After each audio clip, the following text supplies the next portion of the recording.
moving the girls this morning, but I got another project I got to do in there because the younger hens they're still pullets.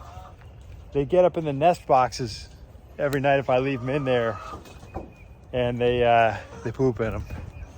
So that's not cool. That means every night I've been taking the nest boxes out.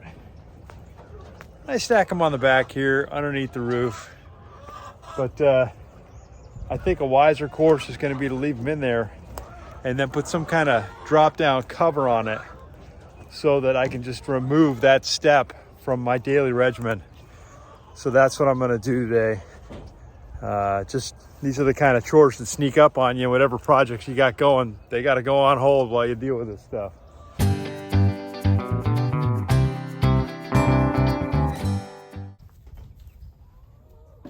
What I want to do, though, is create a cover that every night I can just unhook and have it lay down and just cover the boxes so that I don't have to take them out at night.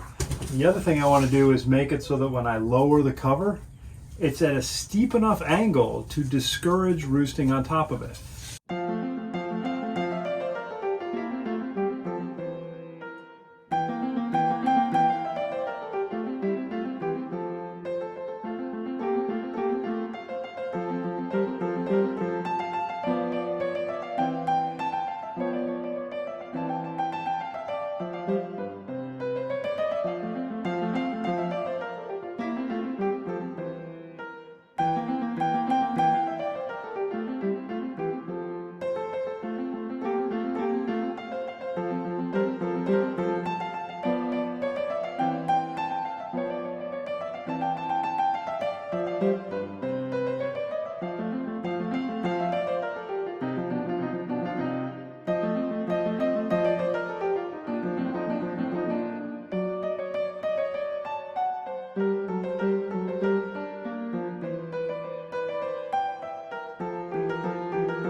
That's going to work. That'll probably only hold for about 20 years. So let's put our heads to it, see if we can figure out, since these cost about $1/4 a piece, I think I'm good there.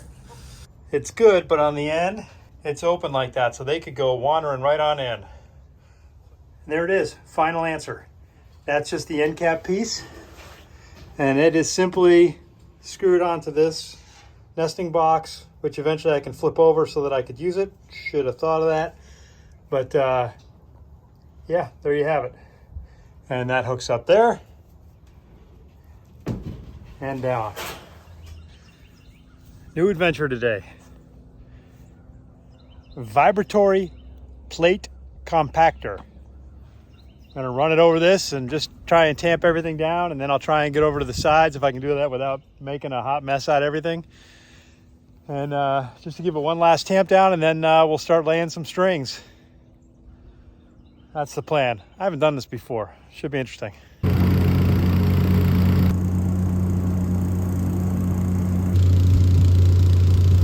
All right, so my friend Tom came over and he showed up while I was still trying to do the pad. So we sat down and looked at the engineering plans, and we looked at the engineering plans. That took us a while. So under the heading of ultimate fail, I didn't video any of this, but what we decided was, because if you remember that tree that I had there with the tree stump, right? We wanted to say, well, let's start in the corner where we think it's going to be the most difficult to drill. Let's drill that hole as a pilot, as our starting point.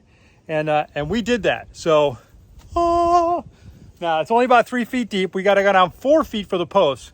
So we're going to end up using the hand tool to do that. But the auger worked great. And Tom was there to help guide it, so it went down much straighter than it did when I did the fence posts, where I had to go back and do a little corrective action. So now we're just going to clean that out, take a look at what we've got to work with, and then we'll start figuring out where we need to lay strings in order to do all the measurements. All right, Tom and I got a string strung now. So from a post here, along the edge of this post, which would be the hole, which would be the inside of the barn, all the way down there. And so we did this because we have concluded that while that stump is there, this should have been the tough one. It actually was super easy. But the interval now is 12 feet from here to the next post, which is going to be pretty much going to put it right here with the stump. So we decided we need to do one more hole just to see if our luck holds or if we're going to cry.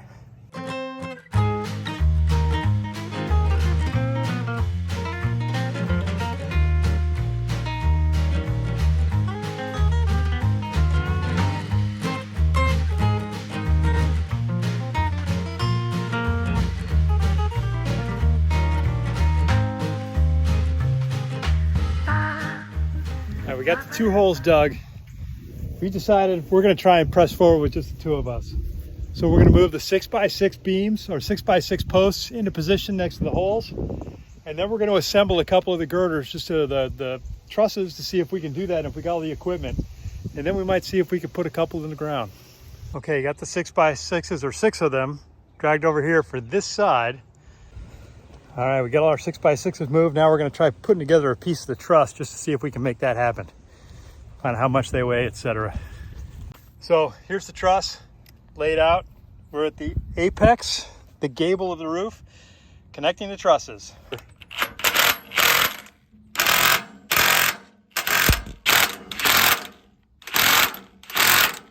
Well, we've called it for the day.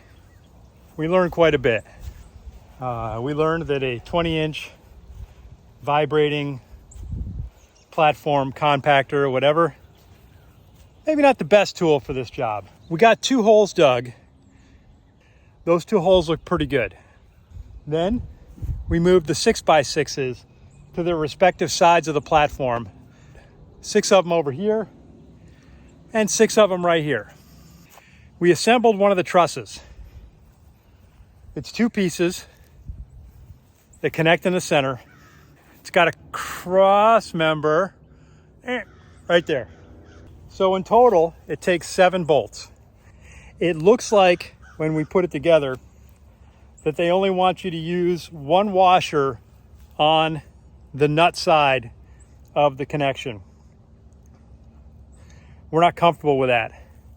So we're using a washer on the nut and the bolt head side of these connections.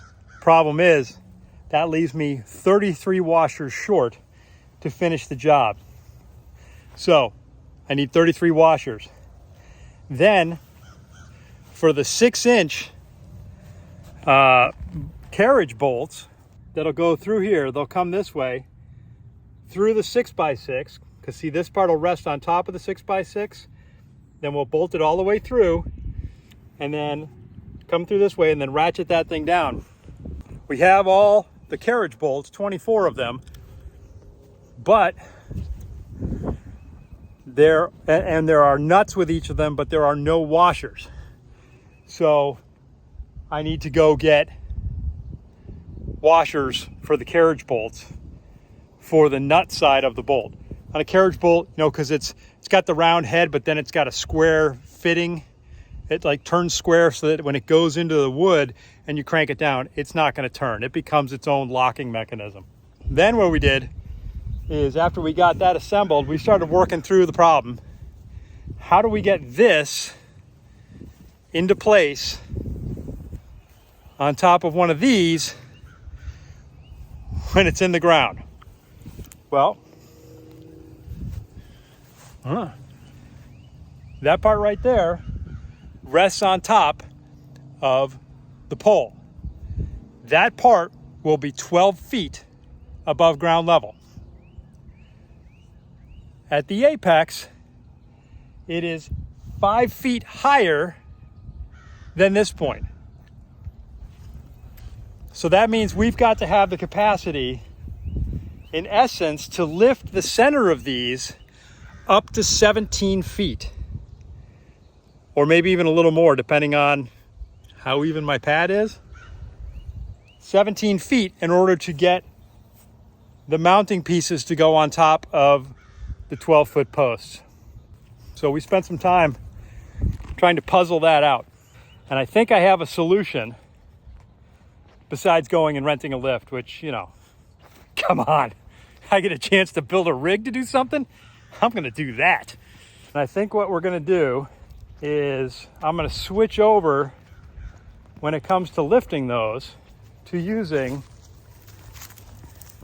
the pallet forks. Oops, my hand's in the way. Sorry about that. But they're not long enough. And so what I need to do is have those pallet forks extended far enough out that when I lever back, those forks stick up and reach a height over 17 feet. It's no small feat to reach those feet. I'm gonna put the forks together, or maybe even leave just one on there, and take a 2x12, two of them, and make a 2x12 sandwich with the pallet fork as the filling. And then bolt around the sides to hold that together. And that should let me get enough height to lift it. Now those trusses, when they're fully, assembled like that, Tom and I were talking about it. I don't think they're more than about 200 pounds. All right, so that's 200 pounds. The pallet forks have a lift capacity of 3,750 pounds. Just the steel, the implement there. Two 2x12s at length, strapped onto that, will have the ability to hold up 200 pounds. The tractor can lift 4,000 pounds. So I have everything I need to be able to do it. I just got to figure out how to use it. So that's what we're working on. It's a good day. It doesn't look like we got very much done, but we got a lot of confidence that we know what's happening and a roadmap as a way ahead. It's nighttime. Well, it's not nighttime, but it's the end of the day. But I think I'm gonna hook up the trailer and go run some errands. See if I can get all that equipment. So, all right, here's hoping it works. Talk to you guys later.